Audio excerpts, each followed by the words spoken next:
All right, so we've got this stack of articles all about USA Rugby, and I'm sure you're thinking, World Cup, didn't it just, well, not qualify. Yeah, they didn't have the best run. Not quite. But there's all this talk about ambitious goals and underdog stories, and I don't know if you noticed this, but all these space metaphors is kind of interesting. Yeah, it is interesting, and we want to try to make sense of it all. So we're going to take a deep dive into USA Rugby's Moonshot 2031 plan. It's a pretty bold plan. Yeah, bold is a good word for it, I think. They're aiming for a Rugby World Cup quarterfinal win. Quarterfinals. Okay. And not just any quarterfinal. Right. On home soil in 2031. 2031. That's 8 years away, and they've only ever won, what, like 3 World Cup matches? Yeah, you're right. 3 matches total. A quarterfinal win seems like a pretty big leap. It does seem like a huge leap. It is a huge leap, and that's why I think they're looking for inspiration, and they're finding it in that classic American goal, the space race. Okay, yeah, I am seeing that come through in these articles, the space metaphors. Right. But how deep does that go? Is it just like a surface level thing, or are they really buying into it? It's not just metaphors. Real. Their coach, Scott Lawrence, has structured the whole plan Wow. around the phases of the Apollo program. Mercury, Gemini, Apollo. I mean, he's really leaning into it then. He is. Okay, so each of those phases represents a different stage in their journey to 2031. That's right. So is this just like a motivational tactic, or is there something more strategic to it? I think it's both. Okay. On the one hand, you've got that classic American underdog narrative, and we love those stories. It's a good story. Yeah, aiming for the impossible. Against all odds. Exactly. And when you tie that to the space race, a national achievement that everyone knows, it raises the stakes. Yeah. And it creates this shared purpose and sense of we can do this. Okay, yeah, I get that, but it's also strategic, you're saying. Yeah, I think Lawrence understands that to get something this big done, he's going to have to inspire a lot of people. Like who? The players, obviously. Of course. But also the fans, potential investors, all of them. That makes sense. Yeah. Well, speaking of inspiration, I did read about Lawrence's personal connection to the space program, something about his grandmother. Yes. His grandmother worked in a factory that made bolts, and not just any bolts, bolts for the Saturn V rocket. Wow, the one that launched Apollo 11 to the moon. That's the one. Wow. And she always felt like she was a small part of that historic achievement. Oh, that's sweet. And Lawrence wants to give his team that same feeling. I love that. It's not just about rugby. Yeah. That's something bigger than all of that. Okay, so it's about capturing that American spirit. Exactly. Of reaching for the impossible. Okay, I'm starting to see the bigger picture here. Good. But how does this Moonshot plan actually work? What's phase 1, Project Mercury? What's that all about? So Project Mercury is all about the foundation, the basics, the essentials. You got to start somewhere. Infrastructure, talent development, things like that. All of that, yep. And they've already made some progress in that area. They have. The new training center, for example. That was a huge win for them. It was. To get that permanent training center in Charlotte, North Carolina. Yeah, because now they've got this dedicated facility where the team can train together and develop that strong team culture. Right. All of that, and consistently. Right. Consistent training is key. It's absolutely crucial, and it creates that sense of home. Yeah, sense of belonging. You need that. For any elite team, no matter the sport. It doesn't matter what you're playing, that home base is important. So it sounds like they're creating that environment where players can really thrive. That's the goal. Okay, so we've got the foundation. What's next? What's the next step? You're thinking building the rocket. Exactly. That's phase 2, Project Gemini, and that's all about momentum. Okay, so if Mercury is laying the foundation, Gemini is taking that next step. Think of it as the bridge to Apollo, like in the space race, where they were developing the skills needed for the moon landing. Okay, so for U.S. Rugby, it's about developing that next generation of players. The ones who will be ready for 231, that's right. And that's where attracting young athletes comes in, right? Yep. Revitalizing the U20s program. The U20s, yeah, that's their under-20s national team. For those who don't know. Right, it's like their feeder system for the Eagles, the senior national team, and they've had some pretty good results recently. Like what? They reached the final of the U20 trophy. Wait, the U20 trophy? Yeah. What is that exactly? It's the second tier of the World Rugby U20 Championship. Okay. Think of it like the minor leagues. Okay. They're competing for a chance to move up to the top tier. So not the championship, but still a big achievement. It is. For the USA U20s, that's a great result. So that's a good sign that the talent pipeline is starting to flow. It is. Didn't they bring in someone new to focus on long-term talent development? Yeah, they brought in Neithling Garrick. Okay. He's got a great track record Of doing what? of identifying and nurturing young talent. Okay, and he's focused on what age group? That 18 to 23-year-old age group. Why that age group? That's when athletes are making big decisions about what sport they want to do. Right, when they're like, okay, what am I going to focus on? Exactly. And they're open to learning new skills. So it's the perfect time to bring in talent from other sports. It is. Ones with transferable skills. Yep. Football, basketball, track and field. Makes sense. You can't just rely on the traditional rugby pathways if you want to compete with the best in the world. You can't. It's about creating opportunities for athletes who might not have considered rugby otherwise. It is, yeah. Okay, so we've got the foundation, we've got the momentum. We do. But let's be honest. How are the Eagles actually performing? The big question. All right, are they showing signs of improvement? Are they living up to this moonshot hype? Well, it's complicated. Their performance in the Pacific Nations Cup, which is a tournament against teams from the Pacific Islands, and... Sorry to interrupt, but for those of us who aren't rugby experts, Sure. what is the Pacific Nations Cup and why is it important? So it's an annual tournament with 6 of the top rugby nations. From where? The Pacific region, teams like Fiji, Samoa, and Tonga, really tough competition. Oh yeah, I heard of those teams. They're good. They are some of the most physically imposing and skilled teams in the world. Wow. So it's a real test for the Eagles. It is a big test. So how did they do? It was a mixed bag. They finished 4th out of 6. Out of 6, so not terrible. Not terrible, but also shows they have a ways to go to compete with those top teams. Right. However, they did have a 3-win streak in November, Right. and they even beat Portugal, the team that knocked them out of World Cup qualification. Oh yeah, I remember that. That must have felt pretty good. I bet it did. A nice confidence booster. Beating the team that took your spot. Exactly, and there were some positive signs. Like what? Their defense was much improved, and they were more disciplined, which is huge at the international level. But I'm sensing a but coming. There is a but. Okay. They were the lowest try scorers in the Pacific Nations Cup. Oh, so that's not good. No, if they want to compete at the World Cup level, they need to score more tries. They do. And there's the issue of consistency, squad consistency. What do you mean? They used 47 players 47. across 9 games this year.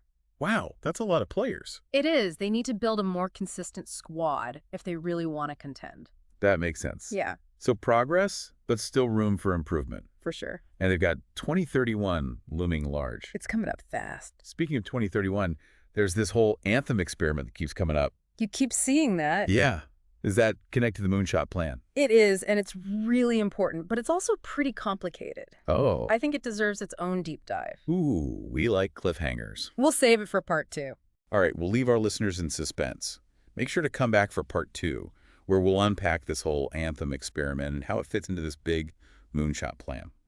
Welcome back to our deep dive into USA Rugby's Moonshot plan. Moonshot 2031. That's right. We were just talking about the challenges of developing a consistent squad, a high-performing squad. Yeah, finding those players. For the Eagles. Right, and how do we find a successor for A.J. McGinty? Yeah, their star fly half who's, well, he's getting up there in age. That's one way to put it. Yeah. So, speaking of fly halves, for those of us who don't follow rugby super closely, how important is that position? Oh, it's a big one. It is. Yeah, think of it like the quarterback in American football. Okay. They call the plays, direct the attack, make those split-second decisions that can win or lose the game. So in rugby, that's the fly half. That's the fly half, the Yeah. linchpin of the whole team. Okay, so yeah, finding McGinty's successor, that's going to be key. Absolutely. They Right. need someone who can lead the team into the future. And that brings us back to that tension we were talking about before. Oh, right. Between the short-term goals and the long-term vision. Exactly. So remind me, what's that tension? Well, there's that pressure to perform now. Of course, you got to win games. You do. Got to qualify for the 2027 World Cup, show progress, all of that. Right, and that makes you want to rely on your veteran players. It does. The ones who have the experience. The tried and true, yeah. But I see where you're going with this. If you're only focused on the now, you forget about the future. Right, you neglect the younger players. Exactly. The ones who are supposed to be leading the team to 2031. So how do you balance that? Winning now? Yeah. And building for the future. It's a tough one. It is. You have to give those younger players a chance. A chance to what? A chance to shine, to play at the highest level, to grow. And that's where Major League Rugby comes in, right? The MLR, yes, that's a key part of this whole thing. Because that's where these young players are. It's the top professional rugby competition in North America. But didn't we say that American players aren't getting a ton of playing time in the MLR?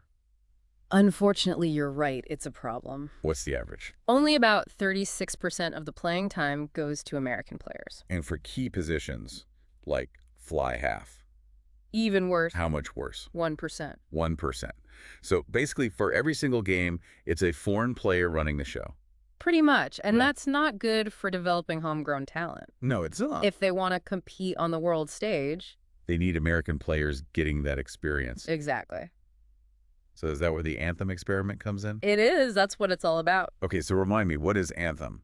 So Anthem is a franchise in Major League Rugby, Okay. but it's a special franchise. It was created to address this very issue, American player development. So it's like a team It's a team, yeah. made up entirely of American players. Pretty much, think of it as a national team, Okay. embedded within the league. But doesn't that create an uneven playing field? It's a good question, and people have been debating it, but the idea is that by putting all the best American talent on one team, They get more experience. they do more high-level playing time, and they develop faster. So it's kind of like a training ground. Yeah, a high-performance training ground for future Eagles. Interesting. And they're basing this on other countries. Yeah, they looked at programs in other countries like Argentina and Uruguay. They have teams that have been really successful. Okay, but Anthem's first season didn't go so well, did it? It did not a single win. Ouch. But this is a long-term project, right? Exactly, you can't build Rome in a day. And you can't build a world-class rugby team overnight. You can't. So what does success look like for Anthem? What needs to happen? Well, first of all, we need to see those Anthem players making it onto the Eagles. Okay, so they're good enough to play on the national team. Yeah, not just making the team, but making a real impact, leading the team to victory. So Anthem can't do it alone, right? They need the whole league to buy in. They do. The whole MLR needs to be on board with this idea Of what? of developing American talent, giving them those opportunities. But what are the chances of that happening? The MLR is privately owned. That's true. Their priorities might not align with the national team's goals. So what are the owners saying? It's a mixed bag. Some are all for it. They see the value in growing the sport here in the U.S. Okay, But others, they just want to win championships. right now. Yeah, so it's a tough balance, and we'll have to see how it all shakes out. So even if Anthem works, even if it produces all these talented players, Yeah. you still have to integrate them into the Eagles Right. and build a team that can compete. A cohesive team. That's the key. It seems like there are a lot of moving parts to this Moonshot plan. A lot of pieces that have to fall into place. Okay, so we talked about laying the foundation with Project Mercury, Yep. building momentum with Project Gemini. Right. But what about Project Apollo, the final phase? What does that look like for USA Rugby? That's a great question, and it takes us to the most important piece of this whole plan. The fans. The fans. Okay, so how do they get the fans on board? I'm intrigued. That's where we'll pick up in part 3. All right, we're back, and we're talking about the fans this time. The fans, yeah, they're crucial. You could have the best players, the best coaches, the best facilities. Doesn't matter. But if nobody's watching, You're missing something. it's true, especially in the U.S., where rugby is, well, let's be honest, it's not exactly the most popular sport. It's got some competition. It does. So how does USA Rugby get the fans on board? That's where Project Apollo comes in. Okay, remind me, Apollo, final phase of the Moonshot plan. That's right. And remember, Apollo wasn't just about getting to the moon. Right. It was about captivating the world. Showing what America could do. Exactly, that American ingenuity and ambition. So for USA Rugby, Project Apollo is about winning over the American public. That's the goal, turn casual fans into diehards. Create a movement. The rugby movement, exactly. And that's where this whole Anthem experiment comes in. The Anthem experiment, yeah, it's about more than just the Anthem franchise. Okay, so it's not just about that team. It's about the anthem itself, the Star-Spangled Banner. Wait, really? They're going to change the song? No, not changing the song, Okay. but changing how it's presented before games. So what are we talking about here? Fireworks? Oh. Flyovers? Think more like college football. Okay. You know how each school has their own traditions, Oh, yeah, for the anthem? right? It gets everyone hyped up, creates a shared identity. So they want to do that for USA Rugby. Exactly. Create that same energy, that same sense of excitement, but make it unique to rugby. So it's about the whole game day experience then. The whole thing, yeah, the music, the food, the atmosphere, the way the team is presented. It all matters. It all matters. Got to cater to American tastes. make it a spectacle, an event, People want an experience. more than just a rugby match. Right. They want to be entertained. So they're trying to rebrand rugby, give it a makeover, I guess you could say that. because let's be real, rugby has an image problem in the U.S. It does. It's seen as rough, a foreign sport. Yeah. Not exactly mainstream. Not yet, anyway. So got to change that perception. Show the athleticism. The skill, the speed, the excitement. All the things that make rugby fun to watch. Exactly. Highlight the drama, the strategy, the big moments. Okay, but is changing the pregame show enough? It's a start. Right? It's symbolic It shows commitment. to creating a uniquely American rugby experience. One that resonates with everyone. Okay, so it's about building that cultural identity. Giving people a reason to cheer for the Eagles. But that takes time. It does. And 2031 isn't that far away. It's a race against time, you're right. But they're not just relying on gimmicks. No, they're focused on winning. On the field. Exactly. Developing a style of play that's both exciting and effective. Because at the end of the day, winning is what matters. It's what gets people's attention. It's what creates fans. That's right. So they're throwing everything they've got at this Moonshot plan. They are. It's a big gamble. A bold one. But it shows how much they believe in rugby in America. They really think it can take off. They do. And you know what? I kind of believe it Me now. too, actually. It's contagious, that belief.